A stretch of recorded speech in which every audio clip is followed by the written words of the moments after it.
Bonjour Alain Boissineau. Bonjour Claude Tran. Vous êtes ancien recteur, vous êtes ancien directeur général des enseignements scolaires. Vous avez accepté d'intervenir au colloque du mouvement contre la constante macabre, dont le thème de ce colloque est l'évaluation, un levier pour les apprentissages. Mais pourquoi avez-vous accepté? Parce que je crois en effet que la réflexion sur l'évaluation est un lieu essentiel par rapport au débat actuel sur le système éducatif. Et je connais l'engagement de longue date de ce mouvement sur la problématique de l'évaluation. Je sais aussi sa sensibilité à ce que pourrait être une école réellement constructive et positive dans le regard qu'elle porte sur les élèves. Donc il m'a semblé que c'était un lieu privilégié pour venir échanger et partager un certain nombre d'idées sur le sujet. Alors, vous avez commencé votre intervention en parlant de Ferdinand Buisson, du dictionnaire de Ferdinand Buisson, qui, vous nous l'avez appris, ne parle pas d'évaluation, mais parle d'émulation, et d'émulation positive et d'émulation négative. Vous pourriez repréciser cela? Ferdinand Buisson, c'est un peu la Bible, ça a été la Bible, en tout cas pour l'enseignement primaire, pendant très longtemps, et son dictionnaire est extrêmement révélateur par rapport à la problématique de l'évaluation. La problématique de l'évaluation en tant que telle n'existe pas de son temps. Lui, ce dont il parle, dans un article qu'il a rédigé lui-même et qui est très fouillé, c'est l'émulation.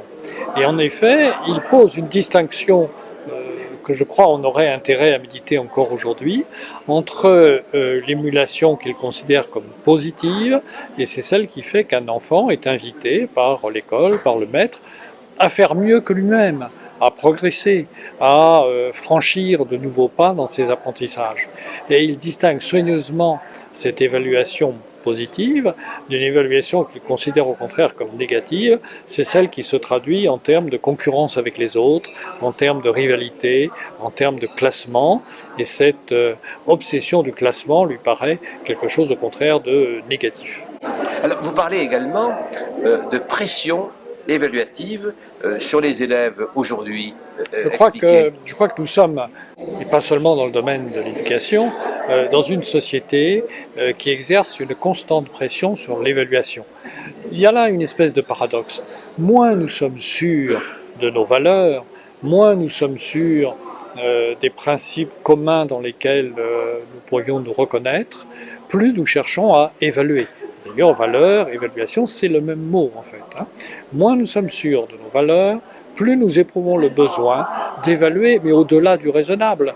On ne peut plus accomplir le moindre acte de la vie sociale, le moindre achat, sans recevoir ensuite un questionnaire d'évaluation. Et c'est pareil pour les élèves. Depuis malheureusement l'école primaire, jusqu'au fameux Parcoursup, à l'enseignement supérieur, etc., ils sont maintenant confrontés en permanence à des incessantes évaluations. Et je crois qu'en matière d'évaluation, le premier mot d'ordre auquel il faudrait pouvoir se rallier, c'est alléger la pression évaluative. Et puis ensuite, on cherchera quelles sont les bonnes manières d'évaluer, mais déjà évaluons moins, arrêtons de traumatiser les individus par une pression permanente autour des procédures d'évaluation. Alors, est-ce que cette pression évaluative n'est pas également dans nos têtes? Vous dites que notre culture scolaire est marquée par des cultures religieuses et jansénistes. Oui, c'est un petit peu une provocation, mais je crois que profondément, il y a là quelque chose qui est très lié, en effet, à la culture occidentale et à ses origines, en tout cas dans une certaine part de la tradition religieuse.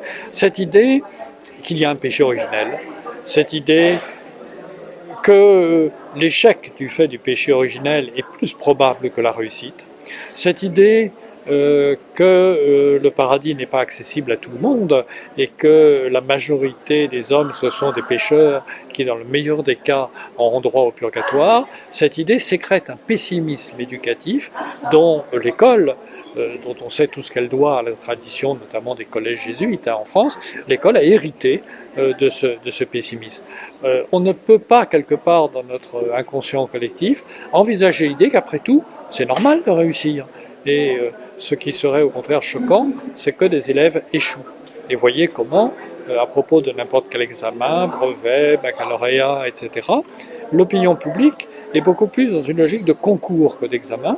c'est-à-dire dans une logique où la norme, ce serait l'échec, et où la réussite serait réservée à quelques privilégiés, faute de quoi, ça veut dire que le niveau de l'examen en question est délibérément sacrifié, bradé, et qu'on renonce à toutes les exigences. L'évaluation n'est-elle pas liée également au fait que les problématiques que l'on propose à l'étude ne sont pas automatiquement des problématiques complexes? Alors ça, on aborde là la problématique un peu concrète de l'évaluation et les problèmes techniques que pose l'évaluation. Le système éducatif français fonctionne fondamentalement autour d'un certain nombre de disciplines qui définissent des objectifs théoriques et très abstraits. Et on sanctionne par le biais de l'évaluation tout ce qui est défaillance par rapport à l'acquisition de ces mécanismes abstraits. On peut se demander s'il ne faudrait pas renverser la perspective et si, au contraire, la démarche intellectuelle ne consiste pas à partir, en effet, du constat que nous sommes confrontés à des objectifs complexes et qu'on peut progresser peu à peu en identifiant les facteurs qui sont mis en jeu et le degré de maîtrise qu'on atteint de ces facteurs. Donc il y a une question de révolution copernicienne que montre bien le malaise du système éducatif qui est écartelé entre d'un côté des disciplines en général figées dans leur définition traditionnelle, et de l'autre des ambitions éducatives sans cesse nouvelles qu'on lui propose, éducation à l'environnement, à la santé, à la sexualité, à l'empathie, etc.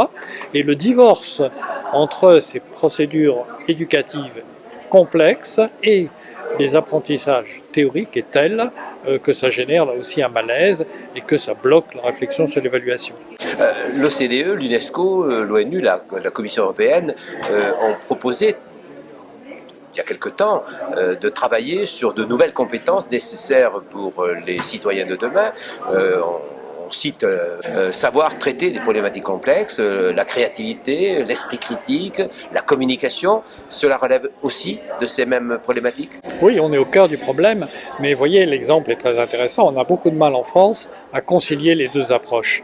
Depuis la loi de 2005, il y a ce qu'on appelle le socle commun, initialement dénommé socle commun de connaissances, de compétences. En 2013, on a rajouté le mot de culture pour essayer de faire la synthèse entre les deux.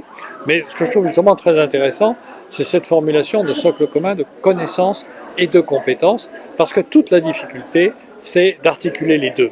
Et ça, on a le plus grand mal à le faire. Entre des connaissances abstraites et des compétences et des savoir-faire, il faut qu'il y ait des ponts.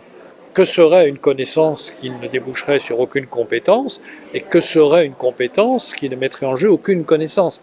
La dichotomie n'a pas de sens. Or, nous avons le plus grand mal à concilier les deux dans nos démarches didactiques et dans nos pratiques d'évaluation. Merci beaucoup, Alain Boissineau. C'est un plaisir. Bon courage.